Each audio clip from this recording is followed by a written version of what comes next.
Hey everyone, Don Perlman, UnveilTheWeb.com. So on my Facebook page, Catherine asked me a really insightful question, and it's simply this: what is the difference between advertising and marketing? Let me simplify this up front and then I'll expand just a bit. The core fundamental difference for me is that in advertising, although related to marketing, advertising is a disruptive form of communication. Think about this for just a minute. When you're watching TV and a television commercial comes up and you've DVR'd it, what's the first thing that you want to do?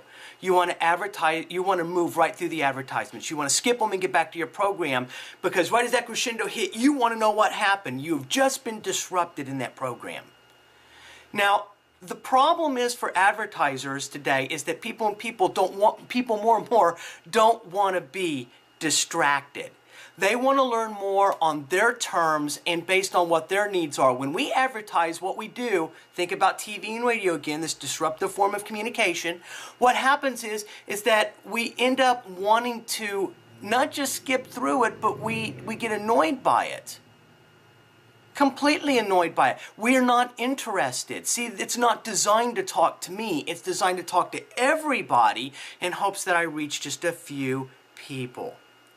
Now, marketing, on the other hand, when it's done right, is designed to be highly focused, highly targeted, especially when we're online and we think about content marketing, right? So content can take on the form of a blog or a white paper or a social media post. It can take on the form of a video or a podcast. But when done right, it ought to talk to one person with one problem, with one solution. If we're not too careful, content marketing can blend over into becoming advertising. Because again, it becomes too broad. It doesn't talk to anyone specifically. And when it doesn't talk to anyone specifically, what happens is the masses might come, but there's no action taken. Because they thought it was one thing, but they got another. And it told them just enough, but they don't know what to do with it. So, in the end of the day, it becomes no different than advertising. So another core difference between the two is that advertising, because it's not designed to establish competency, is designed just to show you this is who we are, this is what we sell, this is the price, come in today and buy. Now, in content marketing, it's designed to establish competency. Because you're establishing competency by solving one problem for one person with one need, the people that are actually looking for those solutions are much more apt to buy from you because you're identifying with them, you're relating to them, they feel you understand them, they feel that they're making a connection with you as the business and as the marketer. That is a fundamentally new thing in the last number of years that blogging and social media has done, is that it makes connection points. But the problem is that we are so blended into the advertising and mass marketing world, which advertising is mass marketing, that we are confusing and conflating these two things. I mean, think about this for a second. This is one reason why I hate pop-ups. This is, join my email newsletter, right? Well, I don't know you from Adam. Why do I want to join your email newsletter? This is a form of mass marketing. It's an interruptive form of advertising on our own content marketing websites. We're not building up competency when we use these pop-ups. In my opinion, we're actually breaking it down. We're actually causing more problems. Now, why not create the content that people identify with and find unique ways that give people a reason to subscribe into our email newsletters or our emails or our whatever it is that we're trying to promote through those pop-ups, right? Give them a reason by establishing your competency first, and then they will join. I mean, I'm seeing it on my website all the time. Every day I'm getting new subscribers to my email newsletter, not because I'm asking them up front to do it, but because the content is speaking to their need, and I keep reinforcing these over and over and over again to one person with one problem, with one solution, that their alternative is, I need more information.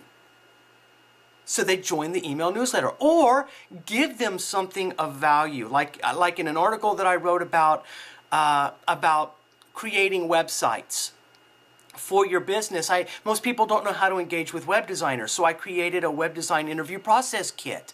They opted into that. Now I can send them emails that relate to what their needs were, and they love it. and I'm getting tremendous feedback from it, and that's the kind of way that you get people into your email list, and you can put them in a process that enables them and gives them a reason ultimately to buy from you. So even when they subscribe into that, there's a $5 option if you want the questions to ask a web designer. People love that. They're spending $5 on that all day if they're going to spend $1,000 or thousands or tens of thousands of dollars on a website. Just makes sense to spend $5, right? So here's the thing. Marketing and advertising, though similar, are two different things. Advertising is disruptive. Marketing, especially content marketing on the internet, ought to be an attractive feature. So we're attracting instead of repelling in content marketing. In advertising, we're just promoting and talking about ourselves. There's another key delineator, right? Advertising is talking about me. Content marketing is talking about you. And the reason why I say that is because I've only got 15 seconds or 30 seconds or maybe at the top 90 seconds in advertising to get your attention. I may not even have that. I may only have a few seconds, right? So I've got to get your attention, and in order to do that, I've got to scream typically sale or price. When I'm screaming sale or price, I'm really making it more about me because I'm simply saying, I need you to buy. It has nothing to do with building a relationship, establishing competency. It has nothing to do with that. It's just, I have this, you need it, buy it. And we're going to talk to everybody in hopes of reaching just a few. And that's a very expensive proposition. It's very expensive to do.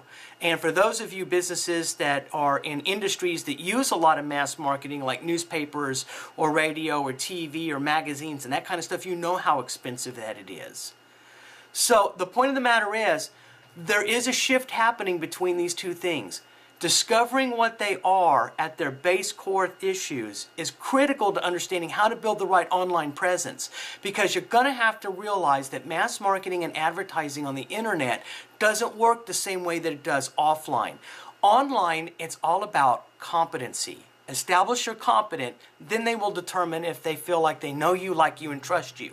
And believe me, if you do it right with competency and talk to the one person with one problem, with one need, you will do that every single time. You will start to attract an audience that's able, willing, and ready to buy from you in a way that you never could if you just did advertising.